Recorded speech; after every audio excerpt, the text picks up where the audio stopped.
بسم الله الرحمن الرحيم كلن وعنا wanaagsan daawadayaal soo dhawaada waxaan idin soo gudbinaynaa xogihii ugu dambeeyay dowladda federaalka Soomaaliya oo markaasi haatan shaacisay in si toos ah ay uga qayb qaadanayso dagaalka buraha calmiskaad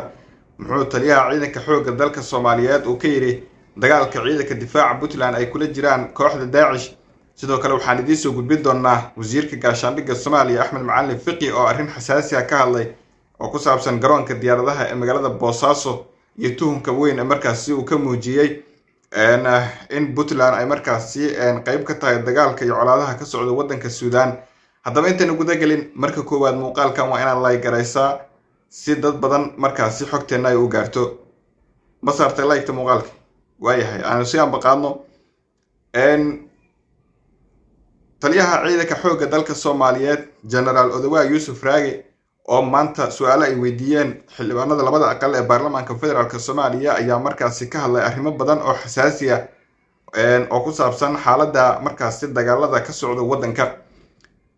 taliya Odawa waxa uu markaasi si cad uga hadlay dagaalka buraha calmiskaad iyo mowqifka dowladda federaalka Soomaaliya iyo qaybta ay ku leedahay dagaalkaasi taliya Odawa waxa uu sheegay in dagaalka ka soconaya dhulka buuraleyda ah ee calmiskaad ay dowladdu qayb ka tahay isla markaana kaalin ay ka geysanaysay intii uu socday dagaalka sidoo kale waxa uu taliyuhu sheegay in dagaalka ka socdo dhulka buuraha ee gobolka Bari dowladda federaalka Soomaaliya ay si muuqato markaasi ay uga qayb qaadan doonto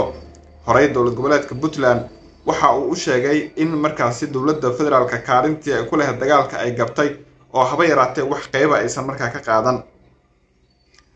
taliya Odawa waxa uu si cad u sheegay in dowladdu ay markaasi markii horeba ay qayb ka ahayd dagaalka haatanna si muuqato ay markaasi uga qayb qaadan doonto walow uusan faahfaahin ka bixin nooca uu noqonayo ka qayb qaadadka dowladda federaalka Soomaaliya ee howlgalka calmiskaad oo haatan gabagaba ku dhow xilli madaxweynaha Puntland Siciid Cabdullaahi Deni uu maalmo ka hor sheegay in howlgalkii dhulka buuraleyda ah calmiskaad ee howlgalka Hilaac loogu magac daray uu markaasi gabagaba ku dhow yahay amaba la soo afjaray dowladda federaalka Soomaaliya ma waqtii howlgalkii la soo afjaray ay markaasi haatan ka qayb qaadanaysaa waa su'aalaha markaasi isweydiinta mudan taliya Odawa waxa uu markaasi sheegay in dowladda federaalka Soomaaliya ay mas'uul ka tahay dhammaan meel walba oo kamid ah gudaha markaasi jamhuuriyadda federaalka ee Soomaaliya isla markaana ciidanka ay awood u leeyihiin inay tagaan isagoo tusaale u soo qaatay mar wax laga weydiiyay ciidamadii dowladda federaalka Soomaaliya ay geysay markaasi deegaanka Ras Kamboni halkaas oo dagaal qaraar uu ku dhaxmaray ciidankii dowladda halkaasi ay geysay kuwa markaasi Jubbaland ee Axmed Madoobe taabacsan waxaana uu sheegay in ciidanka xoogga dalka Soomaaliyeed ay awood u leeyihiin xaqna u leeyihiin meel kasta inay tagaan oo dalka kamid ah oo ay tagi karaan taliya Odawa waxa uu sheegay in dagaalka haatan ka soconayo dhulka buraha ah ee calmiskaad ee kooxda Daesh ciidamada difaaca Puntland ay dagaalka kula jiraan muddada sanadka ku dhow in haatan ay si muuqato oo toos ah ay uga qayb qaadan doonaan isla markaana shacabka Soomaaliyeed ay arki doonaan doorka dowladda ay markaasi ku leedahay dagaalka soconaya Puntland iyo sidoo kale dowladda federaalka Soomaaliya ayaa khilaafkeeda in muddo uu soo taagnaa kaasoo saameyn ku yeeshay arrimaha markaasi dhaqaalaha iyo sidoo kale ammaanka Puntland waxa ay sheegtay in dowladda federaalka Soomaaliya haba yaraatee aysan wax taakula aysan ka geysan dagaalka marka lagu jiro ciidanka dagaalka markaasi ciidanka difaaca Puntland ay kula jiraan kooxda argagixisada ee Daesh Puntland hore waxa markaasi u sheegtay in dowladda federaalka wax haba yaraatee saameyn aysan dowladda ku lahayn halka dowladdu ay markaasi sheegtay in duqeymaha markaasi ka dhacaya dhulka buraha calmiskaad in iyadu markaasi ay qayb ka tahay oo markaasi saxiixa dowladda federaalka Soomaaliya lagu geysanayo maadaama dalka meel kasta oo la duqeynayo iyada ay mas'uul ka tahay isla markaana cidda ugu dambaysa ee go'aanka ka gaarayso ay markaasi iyadu tahay hadalkan ayaa markaasi waxaa la filayaa in dhinaca Puntland ay jawaab ka soo bixiyaan maadaama dowladda federaalka ay haatan sheegtay inay diyaar u tahay in si muuqato ay markaasi uga qayb qaataan dagaalka buraha calmiskaad ka soconaya ee muddada sanadka ku dhow ee ciidanka difaaca Puntland ee geesiyaasha ay naftooda iyo dhiigoodaba markaasi ay u hureen sidii kooxdan si degdeg ah markaasi looga cirib tiri lahaa dhulka buraha ee calmiskaad saacadihii la soo dhaafay waxa halkaasi ka dhacay howlgallo xooggan oo ciidanka difaaca Puntland ay sameeyeen maxaabiis fara badan ayaa markaa lagu soo qabtay oo kala duwan ciidankuna waxa ay gaareen guulo waaweyn deegaano hor leh ay haatan ciidanka difaaca Puntland ay markaasi ku sugan yihiin saan haatan xogta ku heyno macadda dowladda federaalka Soomaaliya doorkeeda markaasi haatan ay kaga qayb qaadan doonto dagaalka ka soconayo dhulka buraha ah ee Calmiskaad oo firxadka argagixisada markaasi Daacish haatan qaybo yar oo kamid ah markaasi ay ku sugan yihiin dowladda iyada ayaa haatan waxa la leeyahay warteedii ayaa haysato oo shabeelooyinkii ayaa markaasi deegaano cusub laga qabsaday dhawaan dowladda iyada ayaa la rabaa inay meelaha ciidankeeda hadda ay joogaan ay wax ka qabtaan halka meel kale oo hadda aysan baahi degdeg ah oo ciidan aysan ka jirin ay markaasi aadi lahaayeen waa su'aalo badan oo markaasi la iska weydiinayo sababta dowladda federaalka Soomaaliya ay markaasi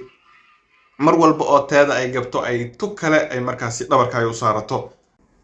waa hagaag markaana haddii aynu u weecanno dhinaca wasiirka gaashaandhigga ee xukuumadda federaalka Soomaaliya Axmed Macalin Fiqi oo isaga laftirkiisa qayb ka ahaa raggii su'aalahan lagu weydiiyay maanta ee fadhiga baarlamaanka waxa markaasi uu sheegay arrin xasaasi ah oo ku saabsan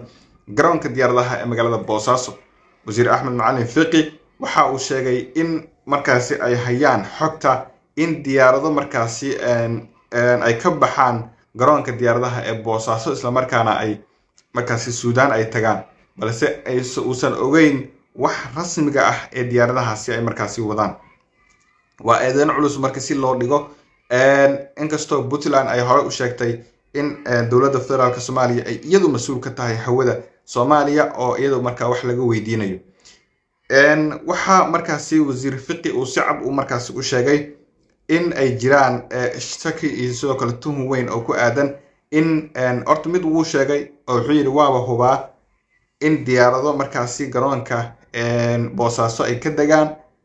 waxa ay sidaan aan la aqoonin diyaaradahaasna ay markaasi uga sii gudbaan waddanka Suudaan oo colaado xooggan ay markaasi ka socdaan oo dadka markaasi reer Suudaan saameyn weyn ku yeeshay horey Puntland waxay u sheegtay in aba yaratay arrintaas way beeniyeen way iska fogeeyeen laakiin xogo badan oo isa soo taraya waxay tilmaamayaan in garoonka diyaaradaha magaalada Boosaaso ay markaasi isticmaalaan diyaaradaha markaasi Imaaraadka laga leeyahay halkaasina ay ka dajiyaan hub iyo saanad ciidan halkaana looga sii gudbiyo jabhadda RSF oo markaasi xasuuq ba'an haatan ka wado gudaha waddanka Suudaan macadda jawaabta ay bixin doonto Puntland oo ku aadan eedaynta culus ee markaasi dowladda federaalka haatan uga timid ee ku aadan isticmaalka garoonka diyaaradaha ee magaalada Boosaaso inkastoo sawirro la baahiyay dhawaan ay muujinayaan garoonka Boosaaso markaasi ay ka degayaan containero waaweyn laga dejinayo kadibna loo sii gudbinayo dhinaca markaasi xerada ciidanka BNPF loo yaqaan Imaaraadka oo markaasi taakuleeyo